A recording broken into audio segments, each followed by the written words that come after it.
और आप जानते हैं कि हम तो यहाँ स्कूल से लेकर के और हर जगह बापू की बात करते हैं, और जो कुछ भी आज़ादी उन्होंने दिलाई, राष्ट्रपिता वो, और हम लोग बापू के रूप में उनको याद करते रहते हैं। तो आप जान रहे हैं कि बिहार में तो उनके हर किए गए काम को नई पीढ़ी तक बराबर पहुंचा रहे हैं। नमस्कार, आप देख रहे हैं NBC 24 और मैं हूं आरती बाला आपके साथ। आज पूरा देश राष्ट्रपिता महात्मा गांधी की 75वीं पुण्यतिथि मना रहा है। बता दें आपको कि 30 जनवरी 1948 को आज ही के दिन नाथूराम गोडसे ने उन्हें गोली मारकर उनकी हत्या कर दी थी। बता दें आपको कि इस मौके पर आज पटना के गांधी घाट पर भी श्रद्धांजलि कार्यक्रम का आयोजन किया गया, जिस दौरान मुख्यमंत्री नीतीश कुमार भी वहां पहुंचे, उन्हें श्रद्धांजलि दी। साथ ही कहा कि उनके आदर्शों पर चलकर ही आज हम इतने मुकाम को पा रहे हैं, और साथ ही उन्होंने कहा है कि पीढ़ी दर पीढ़ी उनके आदर्शों को पहुंचाने का लगातार कार्य जो है वो जारी है। उन्होंने ही हमारे देश को आजादी दिलाई, ऐसे में उनका योगदान जो है वो कभी भुलाया नहीं जा सकता। सुनिए क्या कुछ कह रहे हैं मुख्यमंत्री नीतीश कुमार। किताब लिखे जा रहे हैं, कुछ लोग तो किताब से चर्चा सर देश में लगातार बढ़ती जा रही है सर।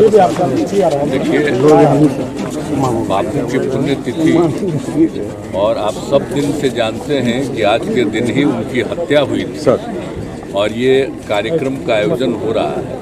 आज तो 75वां साल हो गया है ना, तो हम लोग तो सब दिन करते ही रहते हैं, और बापू को कभी कोई भुला नहीं सकता है। और आप जानते हैं बाहर कौन क्या कर रहा है, हम तो सबको अलर्ट कर रहे हैं सर। और आप जानते हैं कि हम तो यहाँ स्कूल से लेकर के और हर जगह बापू की बात करते हैं, और जो कुछ भी आज़ादी उन्होंने दिलाई, राष्ट्रपिता वो, और हम लोग बापू के रूप में उनको याद करते रहते हैं। तो आप जान रहे हैं कि बिहार में तो उनके हर किए गए काम को नई पीढ़ी तक बराबर पहुंचा रहे हैं। अब आप तो जान रहे हैं कि सब जगह पहुंचा दिया है। साथ जो उन्होंने बता दिया है कि कितनी गड़बड़ियां हैं, तो एक एक जगह को है साथ सामाजिक पाप तो हम तो हर जगह लगा दिए हैं, और एक एक जगह पर लोगों को हम बता रहे हैं। तो इसीलिए अब कौन क्या कर रहा है, बापू को कभी भुलाया जा सकता है? अब कुछ लोगों को लग रहा होगा इधर से उधर, तो आजकल तो नई टेक्नोलॉजी ना आ गई है। पहले तो सब बापू के बारे में जितना जानता है, तब तो हम लोग सबको कह रहे हैं कि बापू की एक एक बात को नई टेक्नोलॉजी पर ठीक से सबको कर देना चाहिए, ताकि नई पीढ़ी को मालूम हो, और जब मालूम होगा तभी ना समाज में सुधार होगा।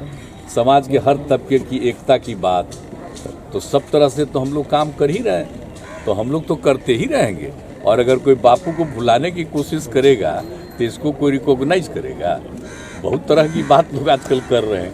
आजकल तो जो है ऊपर में तो देख नहीं रहे हैं कौन कौन तरह का काम कर रहे हैं। सोच रहे हैं कि खत्म हो रहे हैं, आज़ादी की बात को भुला जाइएगा, दूसरा चीज नाम कर। अब आज़ादी की लड़ाई का जो इतिहास है उसको भुलाइएगा, ये सब इम्पॉसिबल है, असंभव है। एक एक चीज रहेगा। गोडसे की चर्चा करना कैसे देखते हैं? गोडसे की चर्चा क्यों होती है? महात्मा गांधी को तो लोग याद करते हैं, कुछ लोग गोडसे को भी याद करने लगते हैं। वो तो देखिए, बापू को कैसे नहीं याद करेगा?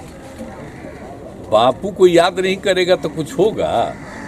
असली तो कौन लड़े, असली आज़ादी कैसे मिली, और उनके लिए जितने लोगों ने काम किया उन सबों को याद किया जाता है। इसलिए कौन किसके बारे में कह रहा है उसका कोई अर्थ नहीं है। 24 तावड़े ने कहा है कि प्रधान। तो सुना आपने आज किस तरह से नीतीश कुमार गांधी घाट पहुंचे हैं, और उन्होंने आज राष्ट्रपिता महात्मा गांधी को श्रद्धांजलि दी है। साथ ही कहा है कि आज जिस तरह से उनकी 75वीं पुण्यतिथि मनाई जा रही है, ऐसे में उनके आदर्शों को जो है वो भूला नहीं जा सकता।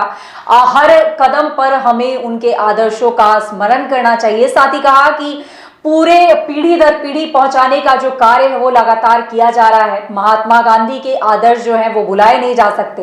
साथ ही कहा कि जिस तरह से आजादी की लड़ाई में उन्होंने देश को आजादी दिलाई, ऐसे में एक बहुत बड़ा हम लोगों के लिए फर्ज बनता है कि हम राष्ट्रपिता महात्मा गांधी को, उनके आदर्शों को हमेशा याद रखें, उनके बलिदान को याद रखें और उनके किए गए कार्यों को याद रखें, उनके बताए रास्तों पर चले, तभी हम एक सफल इंसान बन सकते हैं। फिलहाल ऐसी खबरों के लिए अपडेट रहने के लिए आप जुड़े रहें हमारे साथ।